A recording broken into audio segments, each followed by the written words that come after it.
अमेरिकी राष्ट्रपति Donald Trump और यूक्रेनी राष्ट्रपति व्लादिमीर ज़ेलेंस्की आज व्हाइट हाउस में मुलाकात करेंगे। इस मुलाकात का एजेंडा रूस यूक्रेन जंग रोकना है। ट्रंप ने 3 दिन पहले ही यूक्रेन जंग को लेकर रूसी राष्ट्रपति पुतिन से मुलाकात की थी। 3 घंटे मीटिंग के बाद भी यह बातचीत भी नतीजा नहीं थी। ट्रंप पहले ही कह चुके हैं कि जंग रोकने के लिए यूक्रेन को रूसी जमीन की अदला-बदली करनी होगी।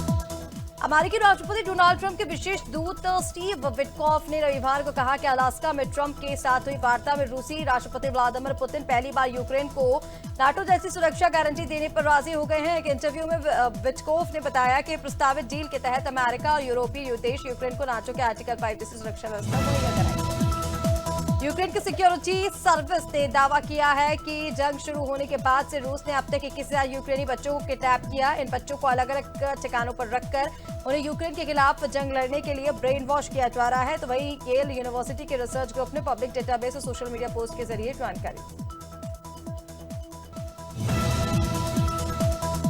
अमेरिकी राष्ट्रपति डोनाल्ड ट्रंप ने राजधानी वॉशिंगटन डीसी ने नेशनल गार्ड्स की तैनाती बढ़ा दी है। उनके आदेश पर वेस्ट वर्जीनिया, साउथ कैरोलिना और ओहियो के गवर्नरों ने शनिवार को अपने राज्य से नेशनल गार्ड्स को वॉशिंगटन भेजने की घोषणा की। वेस्ट वर्जीनिया से 300 से 400, साउथ कैरोलिना से 200 और ओहियो से करीब 150 नेशनल गार्ड आएंगे।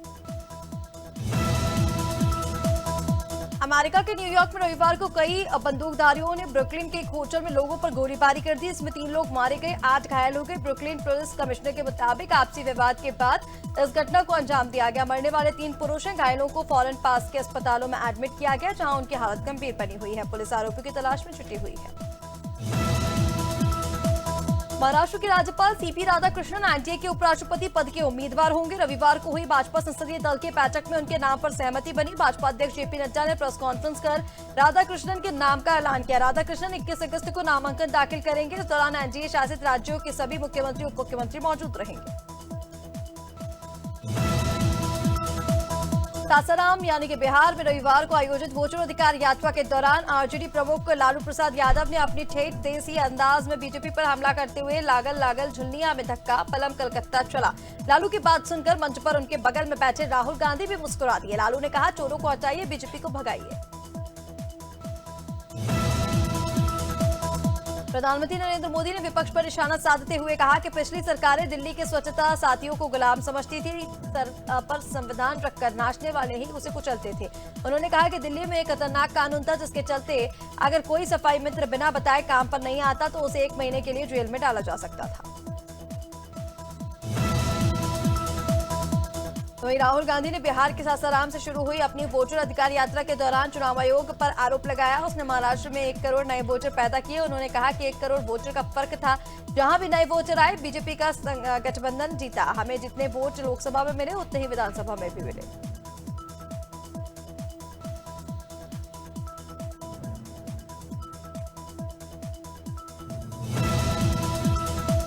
प्रधानमंत्री नरेंद्र मोदी ने दिल्ली में रविवार को 2 प्रमुख राजमार्ग परियोजनाओं का उद्घाटन करने के बाद कहा कि पिछली सरकारों ने दिल्ली को बर्बाद किया, इसे गहरे गड्ढे में धकेल दिया। उन्होंने कहा कि बीजेपी सरकार के लिए दिल्ली को अतीत की परेशानियों से बाहर निकालना मुश्किल है। पहले इस गड्ढे को भरने में मेहनत लगेगी और इसके बाद ही प्रगति दिखाई देगी।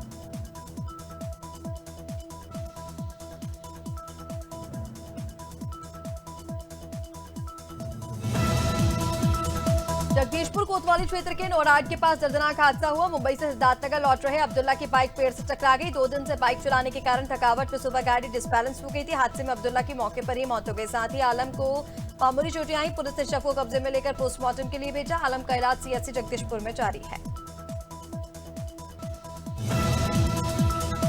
बिजनौर जनपद में भ्रष्टाचार चरम पर है। अधिकारियों की मिलीभगत से कर्मचारी बेलगाम हो गए हैं। कोतवाली क्षेत्र के सीएचसी अस्पताल की हालत बेहद खराब है। जतों का लिंटर कभी भी गिर सकता है।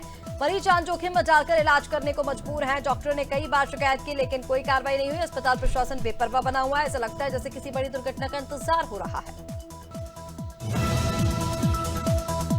पूर्व सांसद ब्रजभूषण शरण सिंह एक बार फिर अपने विवादित बयान को लेकर सुर्खियों में आ गए। बलरामपुर में आयोजित एक कार्यक्रम के दौरान उन्होंने योग गुरु बाबा रामदेव पर तंज कसते हुए उन्हें काना कह दिया।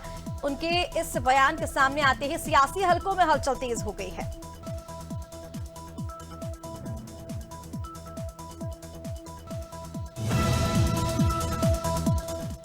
और उधर मध्य प्रदेश के कटनी जिले की रहने वाली अर्चना तिवारी 12 दिनों से लापता है। उनके लापता होने की गुत्थी अभी तक नहीं सुलझ पाई। अर्चना तिवारी केस में इटारसी जीआरपी पुलिस लगातार सर्चिंग कर रही है। ऑपरेशन जारी है। जीआरपी इटारसी से लगे आसपास के जंगलों में खोज करने में जुटी हुई है।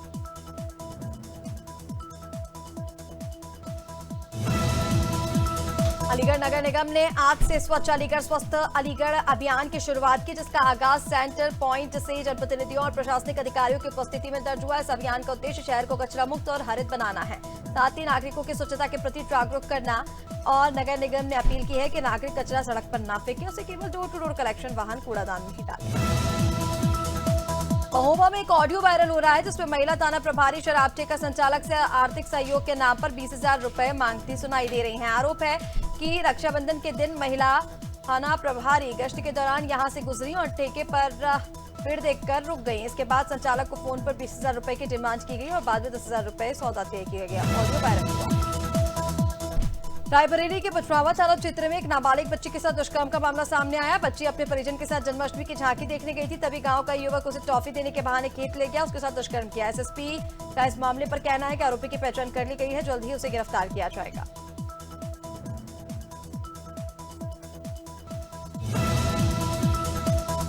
कौशाम्बी में अवैध गांजा तस्करी के खिलाफ पुलिस को बड़ी सफलता मिली है। पुलिस अधीक्षक राजेश कुमार के निर्देशन पर चलाए जा रहे टेवा पुलिस की संयुक्त टीम ने मुखबिर की सूचना पर ग्राम गौसपुर टिकरी में दबिश दी, जहां आरोपी राधेश्याम पाल के घर 59 बोरियां से भरा 61 किलो अवैध गांजा बरामद हुआ है, जिसकी अनुमानित कीमत 16 लाख रुपए आई थी।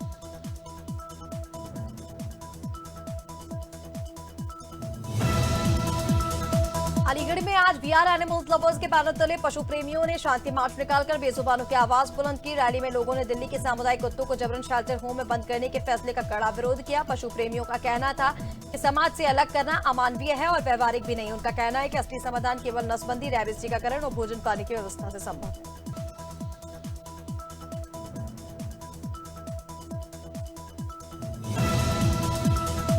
अलीगढ़ मुस्लिम यूनिवर्सिटी में फीस वृद्धि के खिलाफ छात्रों का आंदोलन जारी है। पिछले 15 दिनों से जारी इस विरोध में आज रिसर्च स्कॉलर्स भी शामिल हो गए और आर्ट्स ऑफ फैकल्टी से बाबे सैयद गेट तक विरोध मार्च निकाला गया। छात्रों ने हाथों में लैपटॉप उठाकर प्रतीकात्मक प्रदर्शन किया। उनका कहना था कि यूनिवर्सिटी प्रशासन शिक्षा को सुलभ बनाने की बजाय महंगी फीस लगाकर छात्रों का भविष्य बोझ कर रहा है। मंदसौर की बानपुरा पुलिस ने नशे के खिलाफ कार्रवाई को अंजाम दिया। एक कंटेनर में 60 कट्टों में भरा 1211 किलोग्राम करीब अवैध मादक चोटा चूरा, 35 खाली ड्रम, 2 मोबाइल फोन समेत 50 लाख रुपए जब्त किए हैं। साथ ही पंजाब के रहने वाले 2 आरोपियों को गिरफ्तार किया। दोनों अपराधी होकर अजमेर, राजस्थान के एक मामले में जमानत पर बाहर घूमे। छिंदवाड़ा के नेताजी सुभाष चंद्र बोस बालिका छात्रावास पूनार में जन्माष्टमी धूमधाम से मनाई गई। राधा कृष्ण की पूजा दीप प्रज्वलन के साथ शुरू हुई। छात्राएं राधा कृष्ण की वेशभूषा में नजर आईं, तो वहीं मटकी फोड़, भजन झांकी और सांस्कृतिक कार्यक्रमों का भी आयोजन इस दौरान किया गया। बच्चों को पुरस्कार भी दिए।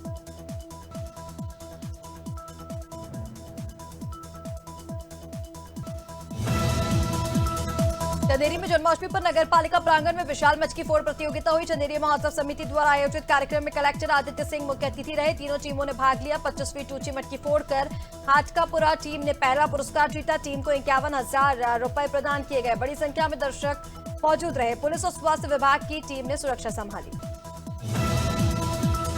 थराली ब्लॉक के बनौली गांव में श्रीकृष्ण जन्माष्टमी पर्व हर्षोल्लास से मनाया गया। स्कूली बच्चों और महिला मंगल दलों ने रंगारंग कार्यक्रम प्रस्तुत किए। भजन संध्या से माहौल भक्तिमय हो गया। ग्राम प्रधान प्रमोद जोशी ने सामूहिक आयोजन की सराहना की।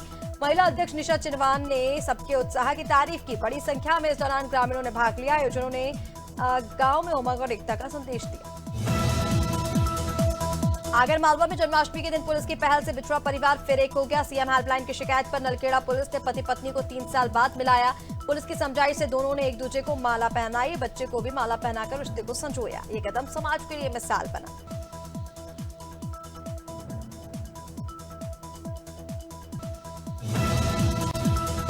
अलीगढ़ नगर निगम ने आज से स्वच्छ अलीगढ़ स्वस्थ अलीगढ़ अभियान की शुरुआत कर दी, जिसका आगाज सेंटर पॉइंट से जनप्रतिनिधियों और प्रशासनिक अधिकारियों की उपस्थिति में हुआ। इस अभियान का उद्देश्य शहर को कचरा मुक्त और हरित बनाना था, साथ ही नागरिकों को स्वच्छता के प्रति जागरूक करना है। नगर निगम ने अपील की है कि नागरिक कचरा सड़क पर न फेंककर सिर्फ कूड़ेदान में ही डालें। कुन्नौर विधानसभा से पूर्व विधायक अजीत कुमार यादव ने क्षेत्र में हो रही खाद की कमी को लेकर चिंता जताई। उन्होंने जिलाधिकारी को पत्र लिखकर कहा कि किसानों की सुविधा के लिए टाटा यूरिया खाद फैक्ट्री स्थापित कराई गई थी। इस फैक्ट्री के लिए किसानों ने अपनी जमीन भी दी थी ताकि उन्हें समय पर और उचित मूल्य पर खाद मिल सके।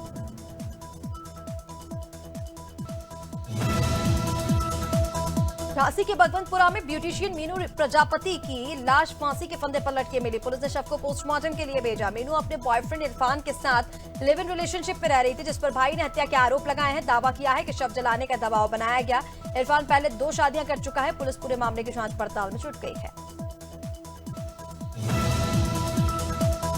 श्री बांके बिहारी मंदिर बड़ागांव के झांसी में जन्माष्टमी महोत्सव धूमधाम से मनाया गया। हजारों श्रद्धालुओं ने भक्ति संस्कृति उत्सव का आनंद लिया, तो वहीं हरिनाम संकीर्तन से वातावरण कृष्णमय हो गया। मटकी पूजन कोतवाल राजेश पाल सिंह, चौकी प्रभारी आशीष धामा और मंदिर प्रबंधक भोला शंकर माते ने किया। मटकी फोड़ में बाबा भूतनाथ क्लब ने जीत दर्ज की है। 35,000 रुपए का इनाम मिला। कप्तान को टीका कर सम्मानित भी किया गया। हापुड़ में चेकिंग के दौरान थाना पिलखुवा पुलिस की बदमाशों से मुठभेड़ हो गई। जवाबी कार्रवाई में एक बदमाश दीपक के पैर में गोली लगी है। दीपक के पास से अवैध तमंचा, जिंदा खोखा कारतूस और मोटरसाइकिल बरामद की गई। दीपक हापुड़ नगर के हिस्ट्री शीटर है। इस पर लूट, ठगी और चोरी के 1 दर्जन मुकदमे दर्ज हैं। अंधेरे का फायदा उठाकर उसके साथ ही फरार हो गए। पुलिस की कार्रवाई जारी है।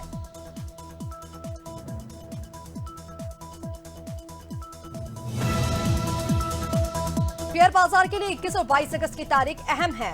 वेल्थ व्यू एनालिटिक्स के डायरेक्टर हर्षुभ शाह के मुताबिक इन 2 दिनों में बाजार में बड़ा ट्रेंड शिफ्ट या मोमेंटम दिख सकता है। इसके अलावा 18 अगस्त से शुरू होने वाले हफ्ते में अमेरिकी बाजार की चाल, जीएसटी रिफॉर्म से लेकर विदेशी निवेशकों की खरीद बिक्री और टेक्निकल फैक्टर्स बाजार की चाल तय करेंगे। शेयर बाजार में कल यानी कि 18 अगस्त से शुरू होने वाले कारोबारी हफ्ते में मेन बोर्ड सेगमेंट के टोटल 5 पब्लिक इश्यू यानी कि आईपीओ ओपन होंगे। ये 5 कंपनियां आईपीओ से 3,585 करोड़ रुपए जुटाएंगी। इनमें से 4 आईपीओ 19 अगस्त को ओपन होंगे और 21 अगस्त को क्लोज होंगे। 4 कंपनियों का आईपीओ 3,185 करोड़ रुपए जुटाने का प्लान है। केंद्र सरकार ने अमेरिका के टैरिफ का जवाब देने की तैयारी कर ली है। इसके लिए वस्तु एवं सेवा कर जीएसटी में बड़ा बदलाव करने की तैयारी है। इसे जीएसटी 2.0 या नेक्स्ट जेन जीएसटी नाम दिया गया है। इसके अलावा ऐलान किया गया था शुक्रवार को प्रधानमंत्री नरेंद्र मोदी ने स्वतंत्रता दिवस पर, जहां उन्होंने दिवाली गिफ्ट कहा, यानी सितंबर से जीएसटी बैठक करके सरकार ये बदलाव कर सकती है।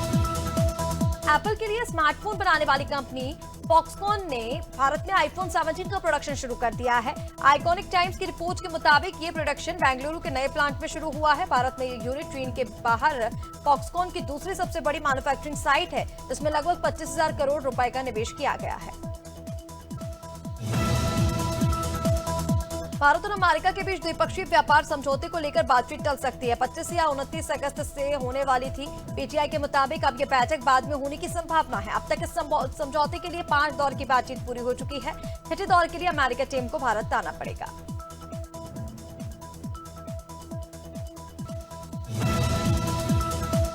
एशिया कप टी20 क्रिकेट टूर्नामेंट इस साल 9 सितंबर से खेला जाएगा। 17 सदस्यीय टीम अनाउंस करने की आखिरी तारीख 19 अगस्त है, यानी कि कल। पाकिस्तान ने अपनी टीम की घोषणा भी कर दी है। अब ऐसे में बड़ा सवाल उठ रहा है कि भारतीय टीम में किन 17 प्लेयर्स को मौका मिलेगा। इसको लेकर चर्चाओं का बाजार गर्म है।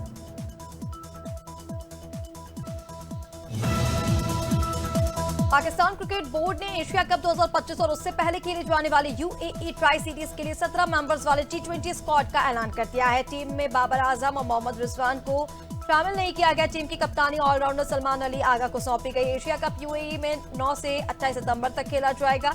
इससे पहले होने वाले ट्राई सीरीज में पाकिस्तान, अफगानिस्तान और यूएई हिस्सा लेंगे।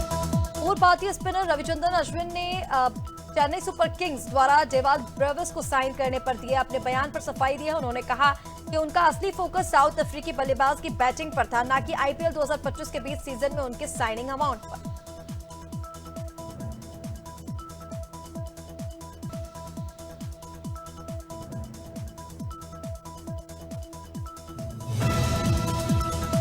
लखनऊ के इकाना स्टेडियम में यूपी टी20 लीग की ओपनिंग सेरेमनी में एक्ट्रेस तमन्ना भाटिया, दिशा पाटनी और सिंगर सुनिधि चौहान ने परफॉर्म किया। सिंगर सुनिधि ने झूम बराबर झूम डिस्को दीवाने गाकर दर्शकों को झूमने पर मजबूर किया, तो वहीं एक्ट्रेस तमन्ना दिशा के डांस परफॉर्मेंस पर फैंस ने जमकर झुमके लगाए। कार्यक्रम को देखने के लिए बड़ी संख्या में फैंस पहुंचे। से शहीद पथ पर 4 किलोमीटर लंबा जाम भी लगा।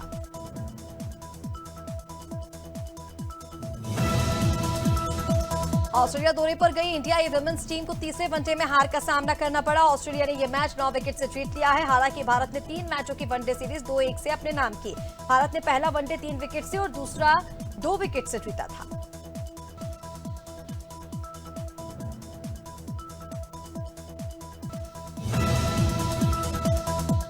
मशहूर यूट्यूबर और बिग बॉस OTT 2 के विजेता एल्विश यादव के गुरुग्राम स्थित जिस घर पर फायरिंग हुई उसके बारे में सारी जानकारी एल्विश ने खुद ही दी थी, जिसमें घर का पूरा लेआउट शामिल था। एल्विश ने 3 साल पहले अपने YouTube चैनल पर घर का लाइव वीडियो शेयर किया था। उस वक्त घर अंडर कंस्ट्रक्शन था। एल्विश यादव ने यहां तक की बताया था कि वो किस फ्लोर पर रहने वाले हैं। बॉलीवुड एक्ट्रेस जानवी कपूर और एक्टर सिद्धार्थ मल्होत्रा रविवार को अचानक लखनऊ पहुंचे। उन्होंने यहां हजरतगंज में एक दुकान पर चाट खाई। इस दौरान जानवी ने दुकानदार से कहा तीखा कम करना। दोनों एक्ट्रेस को देख चाट की दुकान पर फैंस की भीड़ भी लगी। इस दौरान एक बच्ची जमीन पर गिर गई। सिद्धार्थ मल्होत्रा ने उसे उठाया। सिद्धार्थ और जानवी ने उसे प्यार दुलार दिया। शाहरुख खान के बेटे आर्यन खान की directorial debut series beds of Bollywood का फर्स्ट लुक जारी कर दिया गया है। इस टीजर में आर्यन खान खुद पिता शाहरुख का आइकॉनिक डायलॉग बोलते नजर आ रहे हैं, लेकिन आखिर में उन्होंने रोमांटिक डायलॉग में ट्विस्ट देते हुए इसे क्रूर बना दिया। सीरीज के फर्स्ट लुक में आर्यन को देखकर हर कोई उनकी तुलना शाहरुख खान से कर रहा है। सबसे ज्यादा चर्चा उनकी आवाज की हो रही है। एक्टर आर माधवन ने हाल ही में अपनी उम्र, कैरियर को और फैसलों के रिश्ते में बराबरी को लेकर खुलकर बात की। माधवन ने हाल ही में आप जैसा कोई नहीं में नजर आए थे और इस फिल्म में उन्होंने 40 साल के एक ऐसे शख्स का रोल निभाया जो दुल्हन की तलाश में है। एक बातचीत में माधवन ने कहा कि सबसे पहले आपको उम्र का एहसास तब होता है जब आपके बच्चों के दोस्त आपको अंकल बुलाने लगते हैं। टीवी एक्टर नकुल मेहता और उनकी पत्नी सिंगर जानकी पारेख को घर में एक बेटी का जन्म हुआ है। इसमें पहले दोनों को 4 साल का एक बेटा सूफी भी है। दोनों ने ये खुशखबरी अपने इंस्टाग्राम हैंडल पर शेयर की है। पोस्ट में परिवार की तस्वीरें शामिल थी। पहली तस्वीर में उनके बेटे सूफी नवजात को थामे हुए नजर आए।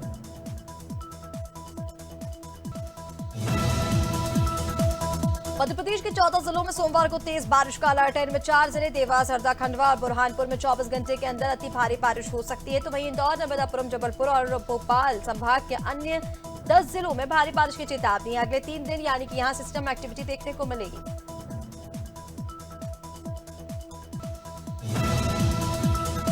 छत्तीसगढ़ के बस्तर संभाग के जिलों में भारी बारिश का रेड और ऑरेंज अलर्ट जारी किया गया। मौसम विभाग के मुताबिक आज बस्तर, दंतेवाड़ा, बीजापुर, सुकमा में रेड अलर्ट है, तो कांकेर, नारायणपुर, कोंडागांव, मौला, मानपुर, अंबागढ़, चौकी में ऑरेंज है। प्रदेश के बाकी सभी जिलों में बारिश और बिजली गिरने की अलर्ट जारी किया गया है। मौसम विभाग के मुताबिक अगले 2 दिन यही स्थिति रहेगी।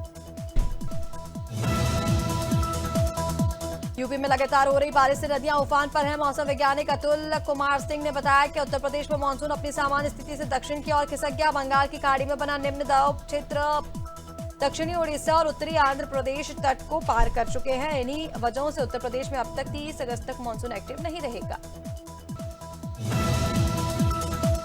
राजस्थान में सोमवार को 27 जिलों में बारिश का अलर्ट है। सुबह सुबह जयपुर शहर के अलग अलग हिस्सों में बारिश हुई। मौसम विशेषज्ञों के मुताबिक बंगाल की खाड़ी दक्षिण में एक नया लो प्रेशर सिस्टम बना। इसके असर से देश के मध्य और दक्षिणी राज्यों में भारी बारिश हो सकती है। सिस्टम के असर से प्रदेश में भी बारिश का दौर लगातार जारी रहेगा।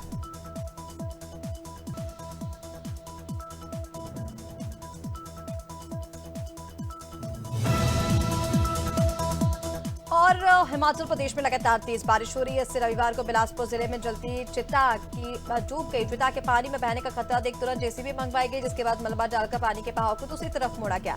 उधर हिमाचल और उत्तराखंड में हो रही बारिश की वजह से हरियाणा में नदियां उफान पर हैं।